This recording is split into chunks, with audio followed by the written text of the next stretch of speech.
Fala galera, tudo certo? Nando Costa aqui. A gente preparou, né? Falando a gente aqui, que eu tô com meu parceiro Vitor Mota. E aí galera, tudo Tá em me cima? fazendo uma visita aqui esses dias aqui em Juiz de Fora.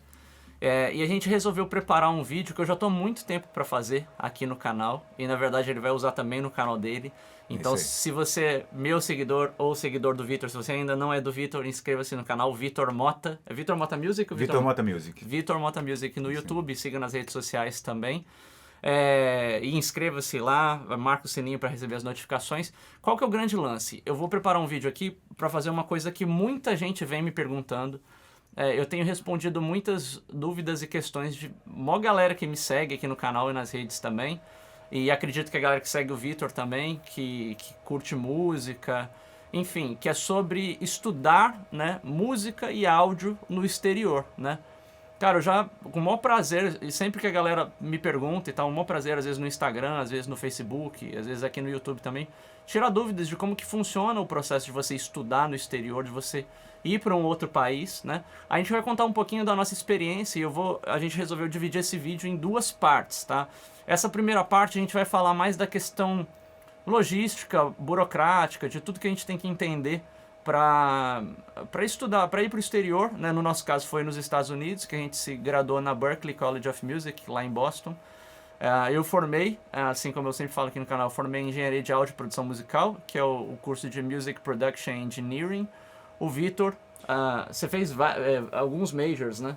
Na verdade, assim, tipo, o meu major lá é tipo, o que eles chamam de Professional Music. Professional né? Music, é isso que aí. ele acaba misturando as grades, você tem uma certa liberdade de mixar parte da grade de um major com outro, né? Uhum. Então, mas isso tem que ser aprovado pelo chair do major, né? Pelo o coordenador do coordenador, curso.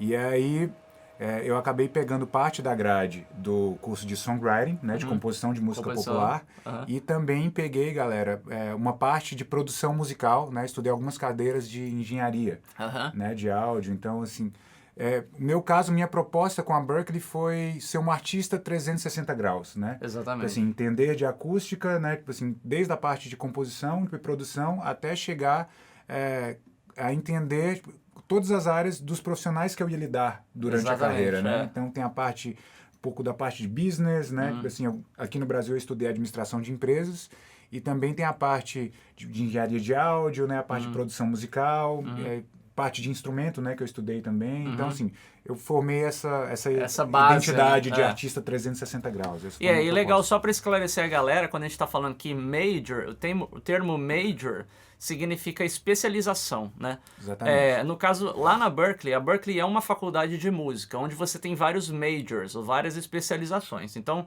engenharia de áudio é uma especialização, professional music é outra especialização, você fazer songwriting é uma outra coisa, você fazer film scoring, que é composição de trilha, é outra coisa. Tem performance também, né? Pra galera que quer se dedicar curte só tocar, ao instrumento, só o instrumento também. E ser um artista, tipo assim, ser performático só naquela área específica. Vou formar em guitarra, vou formar em bateria, você pode. Então, é legal você ter essa compreensão, porque a Berklee é uma faculdade de música, e independente do major que a gente tenha, né, a graduação que a gente escolha fazer, a especialização, a gente tem uma grade básica, né? A gente vai falar mais no outro vídeo sobre a parte mesmo das aulas e tudo mais, a gente vai deixar para outro vídeo. Mas é mais para entender isso, que a gente tem uma grade básica onde todos os alunos, independente do curso ou da especialização que você se propõe a fazer, você faz essas aulas, né? E depois você tem as aulas da especialização. Depois eu vou até dar um exemplo do meu curso, né? As aulas que eu estudei, na prática eu vou abrir a grade aqui e mostrar para vocês também. Mas a nossa intenção aqui nesse primeiro vídeo é falar sobre o processo. Como é que funciona para você ir estudar no exterior, né? Nando, só uma coisinha. Isso que a gente está falando aqui, galera, a nossa experiência é com música, né? Com a faculdade de música. Mas várias das informações que a gente vai passar aqui, elas são úteis para quem quer estudar outros cursos lá nos Estados Unidos. Ou faculdade fora, no nosso caso lá. Exatamente, a gente vai falar tudo referente a ir para os Estados Unidos, tá? Se às vezes você quer fazer o mesmo curso, porque na área de áudio, por exemplo, tem cursos na Inglaterra, tem cursos em outros países, né? Tem curso na Alemanha, enfim. Talvez em cada país tenha um processo diferente. Peculiaridades. Mas suas peculiaridades, mas o todo é mais ou menos parecido, tá? A gente vai falar um pouquinho aqui de como que foi o nosso processo de ingresso na Berklee, tá? Todo mundo me pergunta, como é que funciona para você entrar na Berklee? Bom, a primeira coisa, para você entrar na Berklee, você faz uma audição, tá? Então, você faz uma audição, pra galera aqui do Brasil, você pode fazer a audição aqui no Brasil, tá? Através do Conservatório Souza Lima, que é uma escola em São Paulo, na capital, que é conveniada a Berklee. Então, basicamente, o que você tem que fazer é entrar no site da Berklee, que é o berkeley.edu, e você se cadastrar lá para fazer a audição, né? E aí tem audições ao longo do ano todo em diversos lugares do mundo, tá? Isso. Inclusive nos Estados Unidos, mas a gente tem essa facilidade de fazer no Brasil. Eu tive 2 momentos da minha vida, eu não vou entrar muito em detalhe, mas eu tive 2 momentos que eu tentei ir para Berklee. Um primeiro momento foi em 2003, onde eu fiz a minha primeira audição e fui lá no Conservatório Souza Lima. Eu cheguei a ganhar bolsa e tudo mais, mas na época eu não tive recursos para ir. E eu acabei indo para a faculdade mesmo em 2008. Eu acabei indo sem bolsa, né? E eu fiz a minha audição quando eu cheguei lá. Depois eu vou falar mais sobre o processo. No caso do Vitor, quando ele foi, de cara, ele já fez a audição aqui no Brasil, né? Isso, no caso, a minha experiência, quando eu conheci a Berklee, né, eu conheci lá nos Estados Unidos, assim, eu digo, antes de fazer a audição, tipo, eu fui lá, né, assim, visitei algumas universidades que eu queria a experiência de morar fora, né, eu tava querendo morar fora e tal. Uhum. E aí conheci a faculdade e vi todo o processo de admissão para a faculdade e tudo. No berkeley.edu, lá você tem tudo que você precisa, né? Você tem o calendário de audições ao redor do mundo, como o Nando falou, e tem a documentação, tudo que você precisar para fazer a audição para a faculdade, né? Inclusive informação dos cursos, porque uma das coisas que você tem que fazer é dizer a sua intenção, o que você quer estudar lá na faculdade, né? Então, no meu caso, eu fiz a audição aqui no Souza Lima, né, aqui no Brasil, e a audição, se eu não me engano, aqui é pelo mês de novembro, né? Assim, mais pro final do ano. Exatamente. Aí. A audição é aqui no final do ano e, assim, muita gente pergunta, cara, o lance já entrando um pouquinho, assim, do que você precisa pra audição, né? Já que a gente falou a gente vai falar sobre a audição.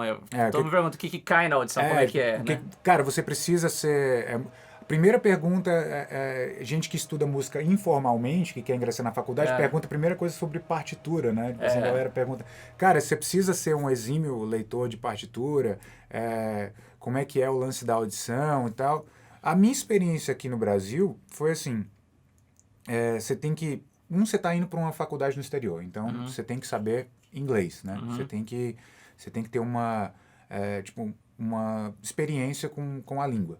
A Berklee não exige a questão do TOEFL, né? Tipo assim, ela não exige a gente ia até comentar sobre isso. Tinha um tópico aqui falando curso de inglês. Não é obrigatório. Quando eu fui para lá, eu tirei certificação de inglês. Te ajuda muito porque você se familiariza mais com a língua antes de ir, mas não é obrigatório. Aí a gente já até cobre esse tópico. Exatamente.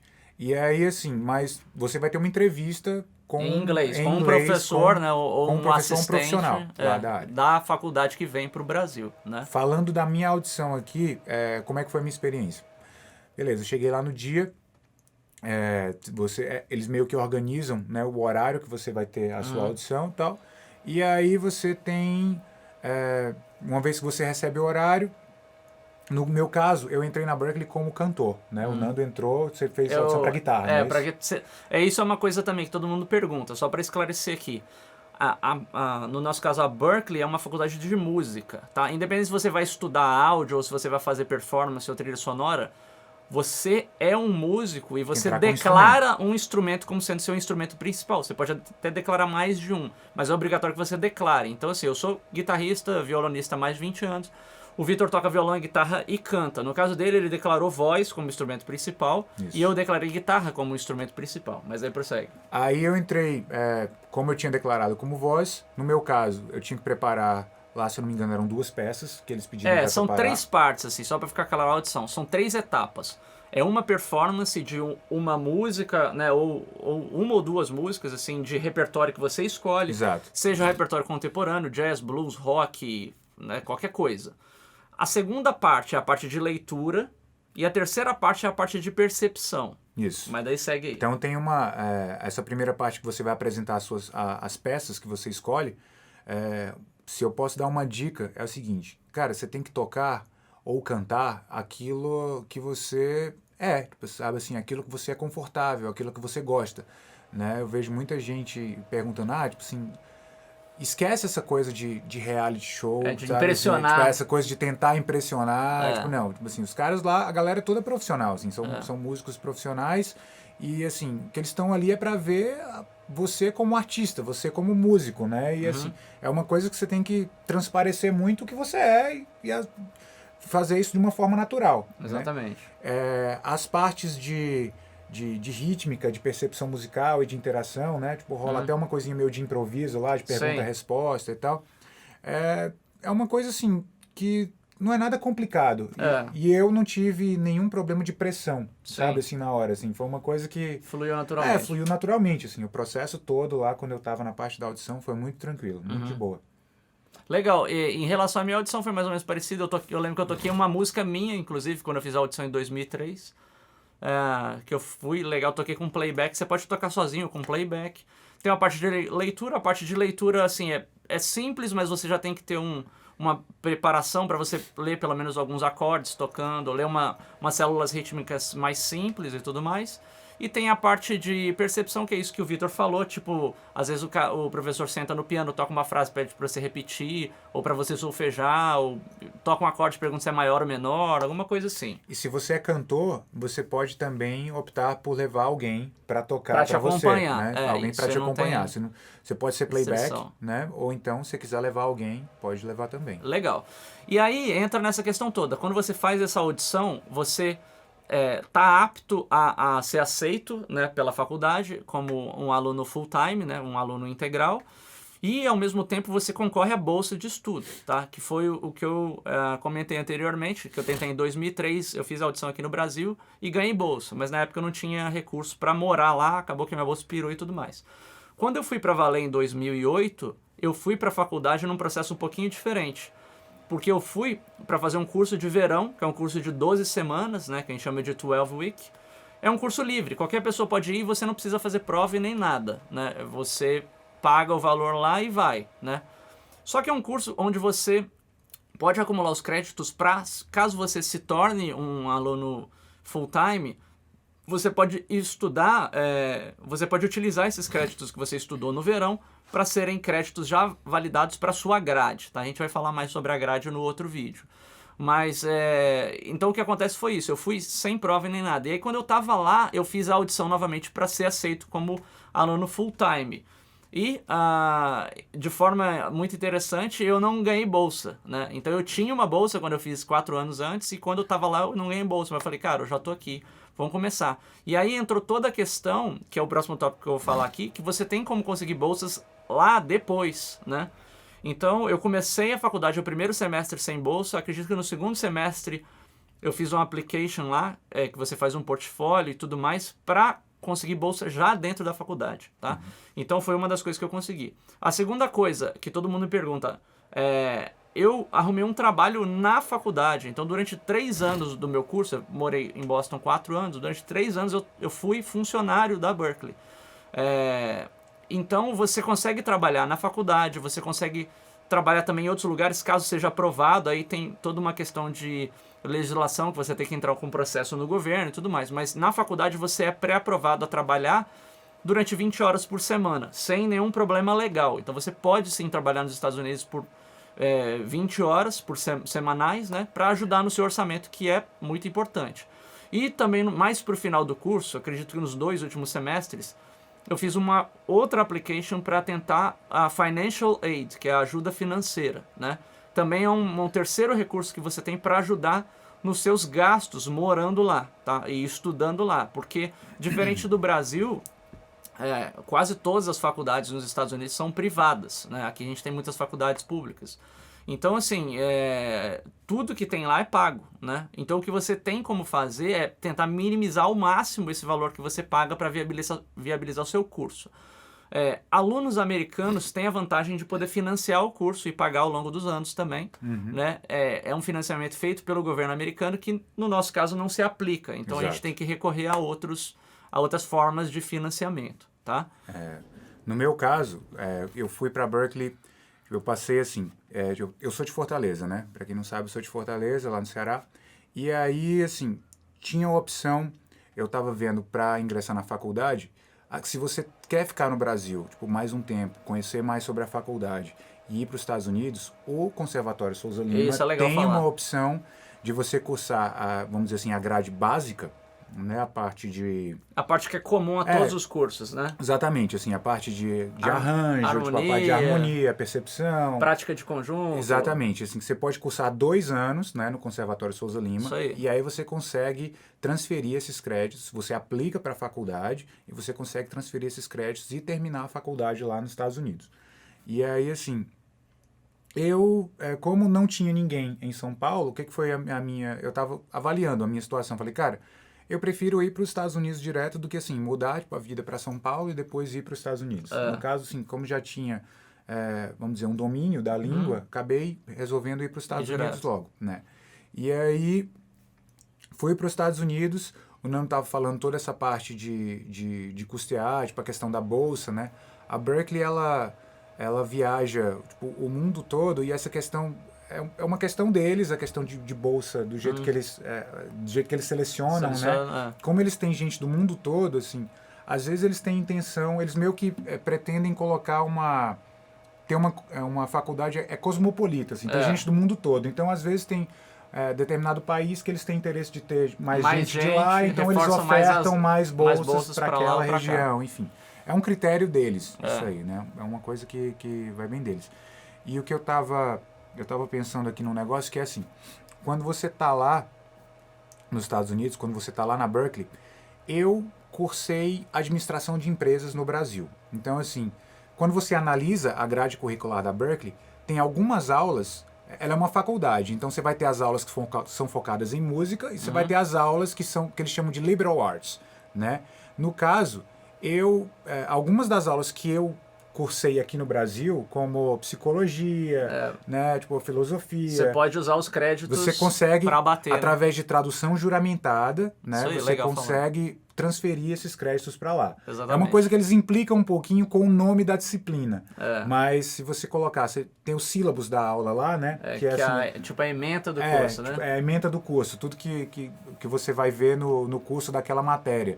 E aí se você consegue ter a ementa do curso tipo, e o nome, se for compatível com o nome deles lá, validam você consegue fazer isso. E ainda tem uma coisa que eu descobri lá nos Estados Unidos. Tem um processo lá que eles chamam de CLAP, que é assim, você consegue, se você tem o conhecimento de determinada disciplina que a faculdade oferta, você consegue os créditos dessa disciplina prestando um exame que é nacional, que chama CLAP. Entendi. E aí você consegue aproveitar os créditos e com isso reduzir o seu tempo na faculdade, né? Você consegue avançar no curso. Exatamente. Então você tem várias opções e a gente está tentando abranger coisas que eu não lembro, coisas que o Vitor não lembra. Exato, a gente vai lembrando aqui e vai falando então eu marquei alguns tópicos aqui. Isso aí a gente falou bastante sobre essa questão que é legal.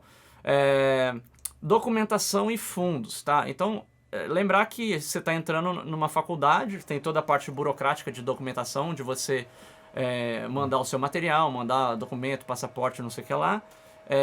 E envolve não só a entrada nisso, mas a entrada nisso num outro país. Então, tudo isso é atrelado através de um visto. Então, para você morar nos Estados Unidos estudando, você precisa de um visto de estudante, né? Que é um visto especial, que é o F1, se eu não me engano. É o F1. F1. Ele é vinculado à instituição, né? Ele é vinculado à instituição e é vinculado ao tempo de curso. Então, por exemplo, eu fiz o bacharelado na Berkeley. O meu F1 era válido por 4 anos. Eu podia morar nos Estados Unidos tranquilamente durante 4 anos, podendo ir e vir, né?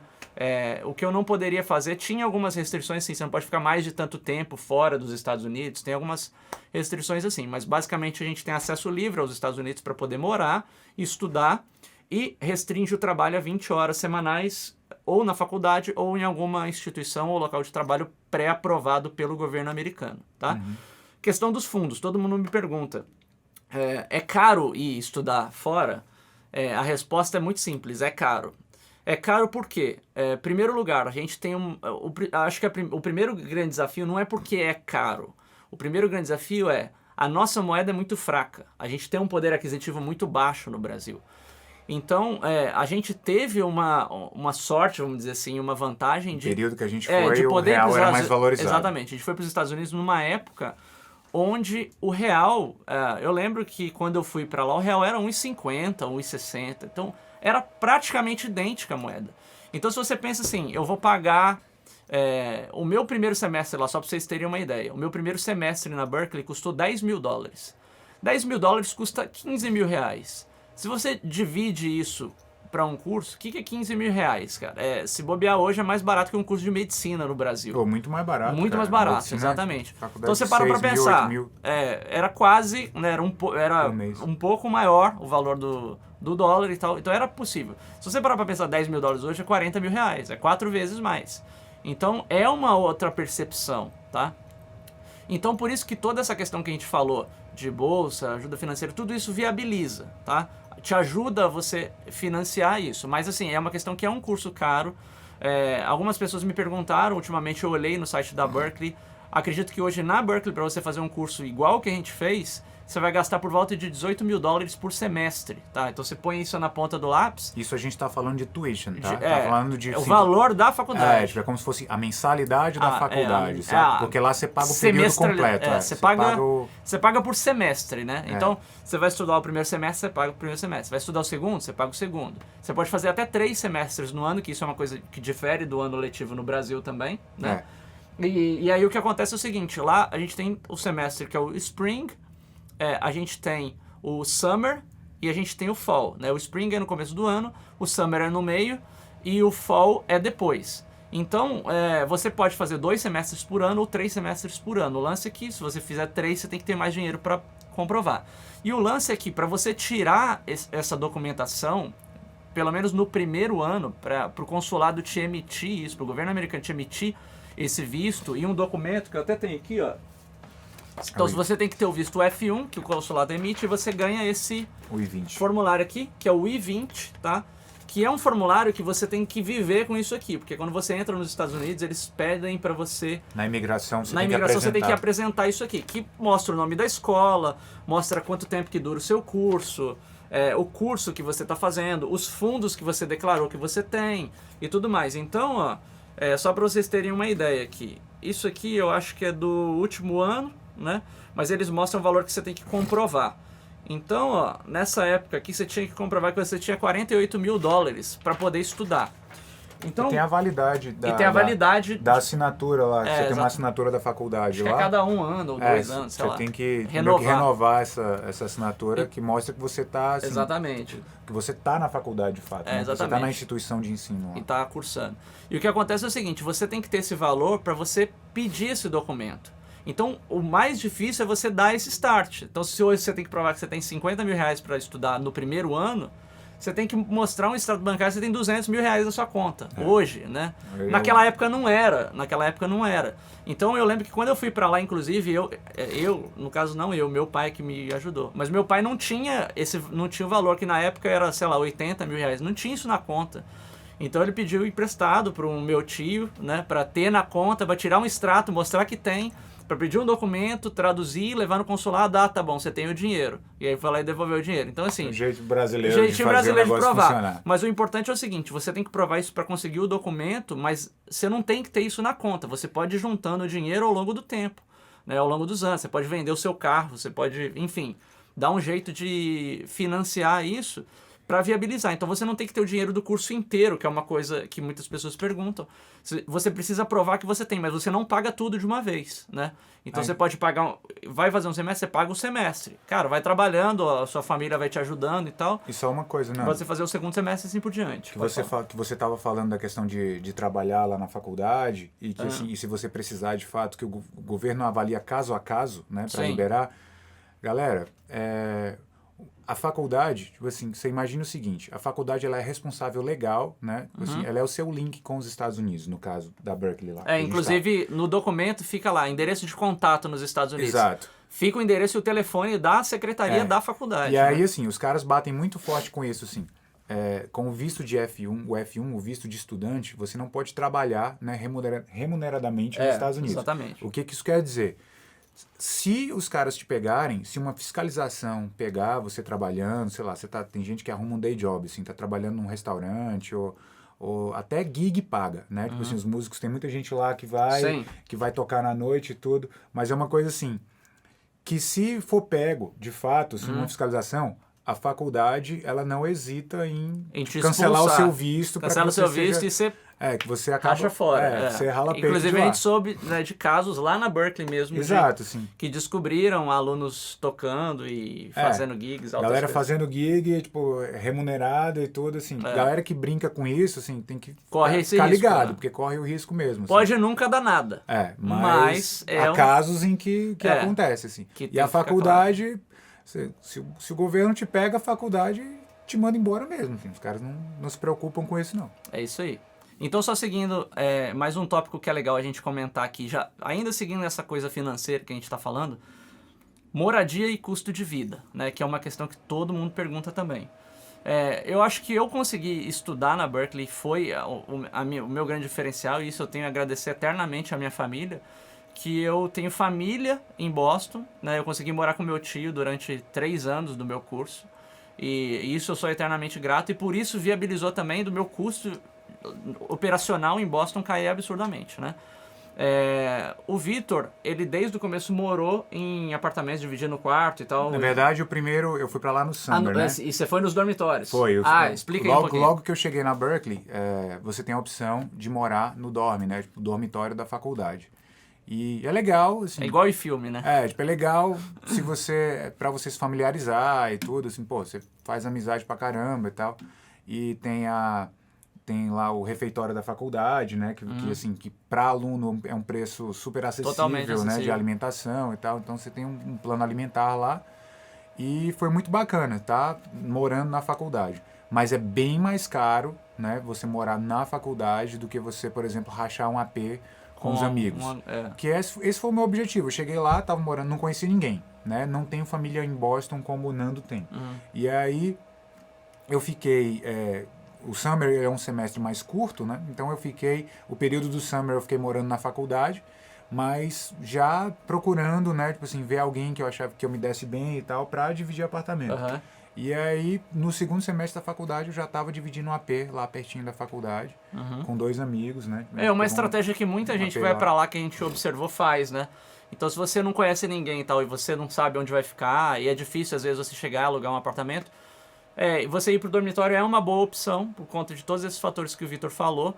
Apesar de eu morar com meu tio e tal, tem esse lado positivo de eu não ter o custo, eu morei com ele, mas tinha um lado negativo, que era a questão da distância. Então eu morei numa cidade que era na zona urbana, era na grande Boston, vamos dizer assim. Zona metropolitana de Boston.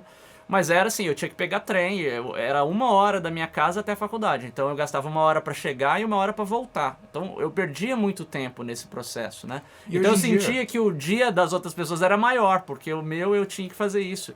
E chegou épocas, assim, mais pro... O lance do trem, né? de pegar o trem. Eu tinha que pegar o trem, andar 20 minutos da estação de trem até em casa, enfim. Pode você sair de uma gravação e, assim, já ser um horário muito tarde que tinha fechado o metrô. Ou eu não conseguia voltar, ou às vezes eu dormi muito dezenas de vezes na casa do Vitor. E aí o que aconteceu foi que eu perdia muito tempo, mas era a forma que eu tinha de viabilizar isso, né? E é legal você ficar antenado com essa questão. Depois, no meu 4º ano, eu consegui morar perto da faculdade e tal, que viabilizou. Mas só para vocês terem uma ideia de como é que funciona, lá é muito comum você pegar um amigo ou ver com alguma outra pessoa e de alugar quarto, né? Você não aluga um apartamento, você até tem como, mas é caro, né? Então eu, por exemplo, morei com um amigo meu sueco, eu dividia um quarto, né? A gente dividia o apartamento, né? Então a gente rachava as despesas de aluguel e tal.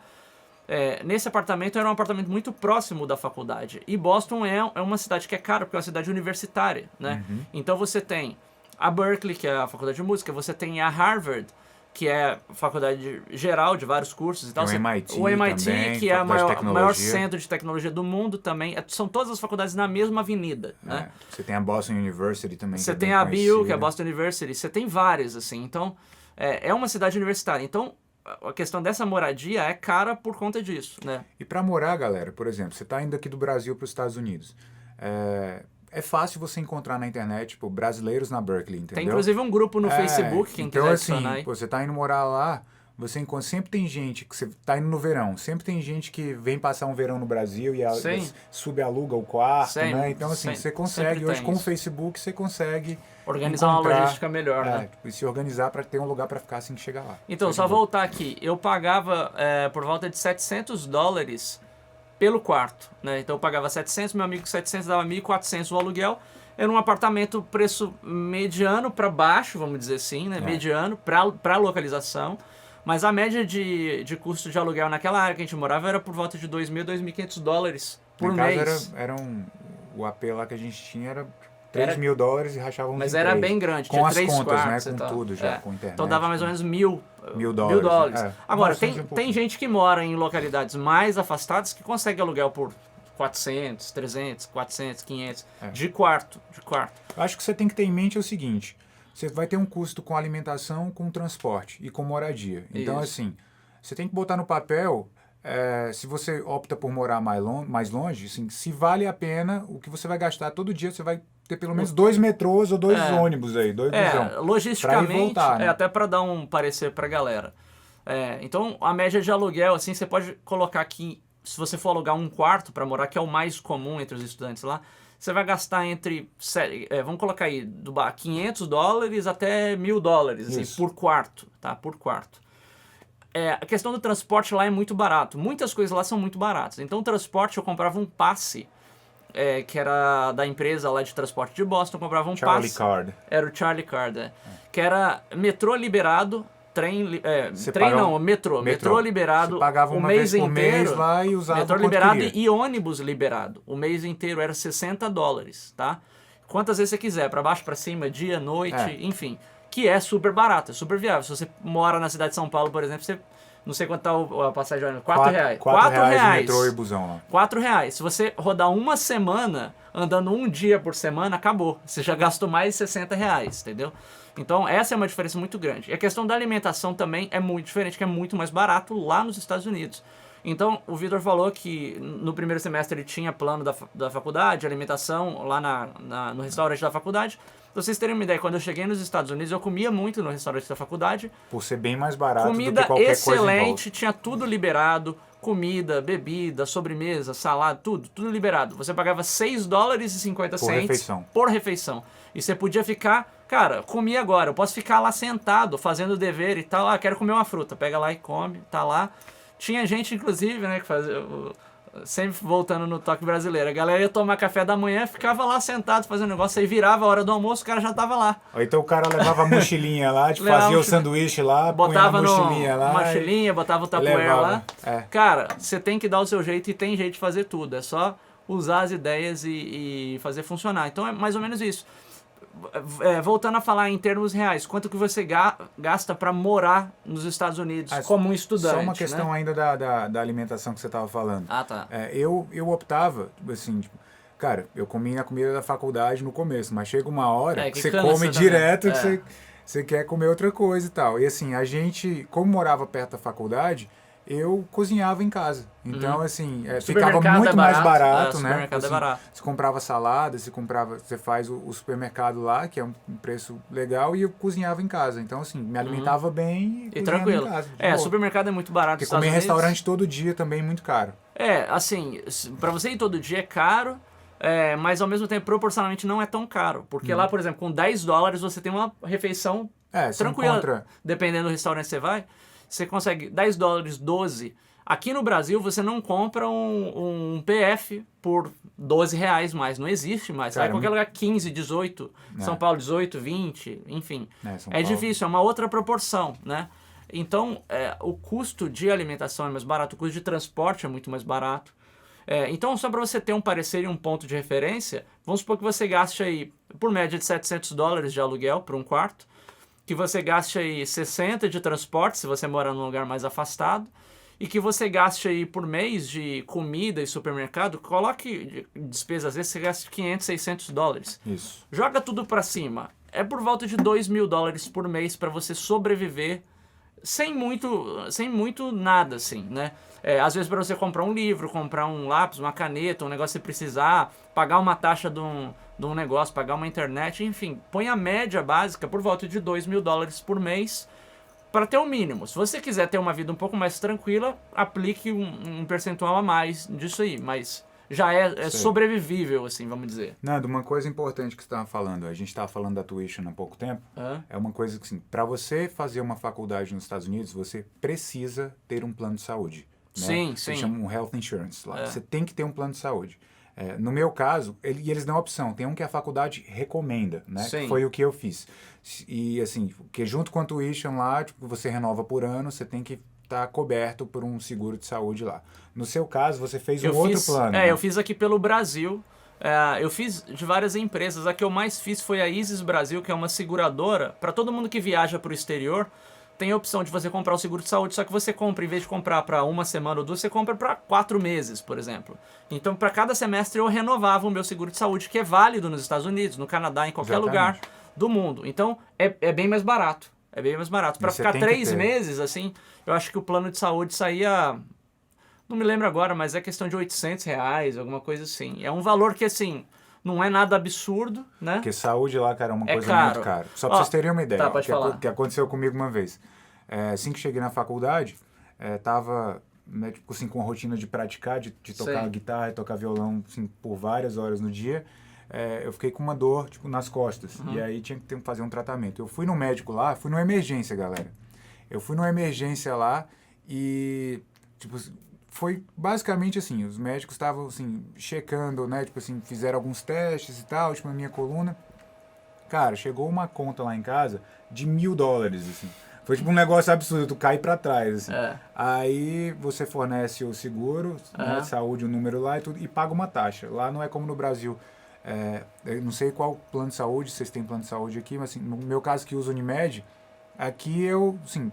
Se você está coberto, você vai lá, você não paga nenhuma taxa. Lá nos Estados Unidos, você acaba pagando uma taxa. Se for, sei lá, uma consulta, né, tipo, padrão, você paga X. Se for uma cirurgia, você paga não, aqui outro valor. depende do seu plano, né? Exato. Aqui, por exemplo, se você tem Unimed também, às vezes você faz o participativo, né? Que, tipo, cobre um pedaço, mas você paga só uma taxinha. Beleza, funciona. Mas lá você tem que ter isso em mente do plano de saúde que você vai ter que estar coberto, entendeu? Então, e esse que eu falei é plano de saúde para coisas gerais. Por exemplo, se você tiver que ir num dentista, não cobre e tal, tem algumas coisas. Quando eu cheguei lá, eu tive uma situação parecida que foi no primeiro dia. Eu cheguei no meu primeiro dia nos Estados Unidos, fui fazer a inscrição na faculdade, fui na secretaria e tal, levar os documentos e tal. E uma coisa que é obrigatória também, tem algumas vacinas que são obrigatórias para todos os estudantes de todas as faculdades, tá? São vacinas que você tem, é a carteira de vacinação. Vacinas que no Brasil não são obrigatórias. Eu não lembro agora de cabeça, mas tipo meningite, hepatite. Algumas coisas. No Brasil é só para quem trabalha na área de saúde. Lá todo mundo é obrigado a ter. Então eu cheguei lá e falei, no Brasil não precisa ter, eu não tive como tomar. Ela, não tem problema. Já me deu um papelzinho, ó. Vai aqui no hospital, no Mass General Hospital, vai lá, pega o trem, vai lá, não sei o que lá. Fui no meu primeiro dia, fui tomar vacina nos Estados Unidos, beleza. Aí depois de, sei lá, 2 semanas, chega uma conta lá também, $150 a vacina. E o seguro não cobre. Muito então, mais caro, porque tem vacina que você consegue no posto aqui no aqui Brasil. é grátis, lá é caro. Então lá saúde é caro, né? Ah, caramba. Então tem uma inversão de valores, assim. Serviço é mais caro em geral e saúde é caro. Bem caro. Itens de consumo, comida, essas coisas é muito barato. Então tem só essa inversão de valores. E alguns itens para fechar aí, a questão de comida, costumes e cultura, que todo mundo sabe que tem a diferença. Mas... É mentira que os Estados Unidos só tem hambúrguer. Mentira isso. É mito, galera. Mito, Nos Estados Unidos você tem... O que você quiser comer lá tem, cara. Tudo. Então, e assim, à disposição em tudo quanto é lugar. Então você tem comida chinesa, você tem comida mexicana, você tem comida árabe, você tem hambúrguer também, se você quiser. Você tem comida indiana, né? Que a gente curtia demais. Cara, você tem tudo lá. A gente descobre, inclusive, outras culinárias que não tem no Brasil. Lá em Boston tem uma comunidade brasileira muito grande, né? Isso aí. Se eu não me engano, é a segunda maior comunidade brasileira do mundo, né? Então, assim, você tem bairros, né? Tem localidades lá que tem muito brasileiro. Tem padaria, vende coxinha e tudo mais, né? Então, assim, cara, se você quiser matar a saudade de uma coxinha, tipo, de um pastel... Comer um arroz com feijão... Você encontra lá também. Você consegue, não é tão impossível quanto as pessoas imaginam, não. Então, e a gente não teve nenhum problema com a alimentação lá. Não, nenhum Foi problema. Super, assim, normal. É como se não tivesse... só toca... É igual você vai para um outro lugar, você fica com saudade de comida de casa, alguma coisa assim. Quer comer besteira, você pode, mas se você quiser se alimentar bem, saudável, tranquilo. E aí a questão dos costumes e da cultura, de você se ambientar com isso também, é uma coisa que você vai pesquisando e estudando e vendo vídeos assim, a respeito de como que é morar nos Estados Unidos. Isso eu recomendo para todo mundo. O YouTube tá aí chovendo de vídeos, ensinando e mostrando o que é legal, como você se portar, enfim, seria um assunto muito longo para a gente discutir aqui, mas é ficar sempre antenado, é se conectar com a cultura antes de você ir. Independente seja nos Estados Unidos, na França, na Alemanha, tente se conectar com as características da cultura do país. Isso aí é muito importante. Boston é uma cidade muito limpa, tipo assim, tipo, é uma cidade educada, né? Tipo assim, Boston mesmo, assim, o centro lá, tipo, se eu não me engano, são uns 500, 600 mil habitantes. Então, lá é pequeno, né? Não é uma metrópole como Nova York, por exemplo. Então, cara, lá, assim, você vê, tipo, as ruas são limpas, né? Tipo, é uma coisa muito... É muito de boa, assim, você tá por lá, tipo assim, as pessoas são prestativas, se você quiser alguma informação de alguma coisa, tipo, é tudo muito tranquilo, assim. Eu não tive problema nenhum com isso. Legal. E outra coisa que a galera pergunta também é a questão de segurança. Também, eu acho que é um outro ponto de vista. A gente tem problemas de segurança no mundo inteiro, obviamente, em cidades maiores tem. Mas a gente estava em Boston, que é uma cidade média. Eu morei numa cidadezinha perto de Boston, assim, né, que era colada na área metropolitana.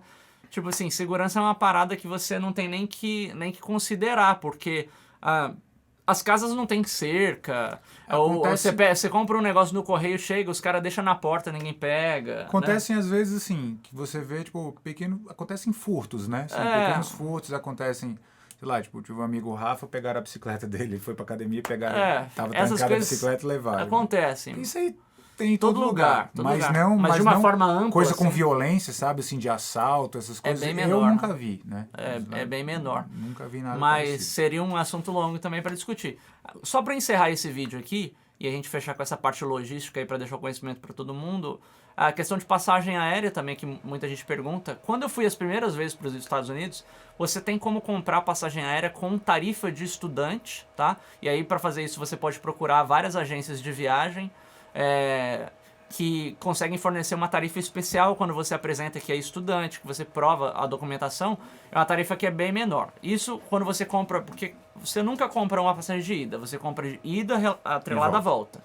Até mesmo porque quando você chega na imigração, muitas vezes você tem que apresentar que você tem a reserva de ida e volta e tal. Beleza. O que acontece é o seguinte, assim como a gente sabe, tudo no nosso país, tudo aqui no Brasil é extremamente exorbitante de tarifas, impostos e tudo mais. A passagem aérea do Brasil para os Estados Unidos, saiu daqui, foi para os Estados Unidos, voltou, é absurdamente mais cara do que você comprar o mesmo trecho e de volta saindo dos Estados Unidos e vir para cá. Então, por exemplo, se eu saio do Rio, vou para Nova York e volto para o Rio, eu vou pagar hoje, sei lá, R$2.500. Beleza.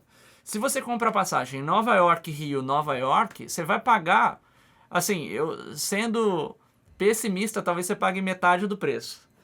Porque o que acontece é que os impostos são muito diferentes. Tanto é que para você fazer um voo, por exemplo, se você for pesquisar e fazer um voo do Brasil para a Europa, você vai pagar na média hoje R$5.000 numa passagem.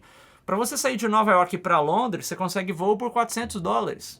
Entendeu? Então a proporção do transporte é muito absurdamente diferente. Então, o que o Vitor ia até comentar aqui, que é uma estratégia que a gente fez ao longo do tempo, como a gente ia morar muito tempo e várias vezes vim passar férias no Brasil e tal, até para gastar menos, porque quando você passa um semestre off, você não tem aula, você ficar lá, você continua gastando $2.000 por mês, você continua gastando. Então, às vezes, você vir para o Brasil, reduz o seu custo, né? Então a gente voltava pro Brasil. Ou se você tem um apartamento alugado lá, tipo assim, você pode alugar, continua estudando lá também para render o tempo. Ou rende o tempo e fica lá. Mas o grande lance é você entender, você pode pegar, você compra uma passagem, você perder a sua volta e comprar um novo trecho de lá para cá. Você começa a economizar de forma absurda, né? Então foi isso que eu fiz. Eu lembro que eu fui uma vez, duas. Na terceira vez eu falei, vou perder a minha volta e vou comprar uma ida e volta saindo daqui. Eu comecei a economizar quase metade do valor da passagem de ida e volta para o Brasil, que começou a viabilizar eu poder vir para o Brasil e voltar também. E reduzir os custos também. Perdi uma perna lá e então, comprei de volta saindo dos Estados Unidos. É uma estratégia também pra galera que vai estudar lá. Você só entende isso tendo que ir morar, porque daí você começa a achar formas de, cara, como é que eu posso reduzir todo o dinheiro que eu tô gastando aqui? Né? Como é que a gente gasta menos?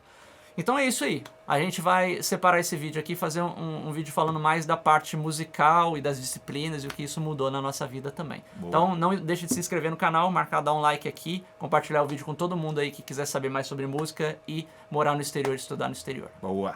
Valeu, galera.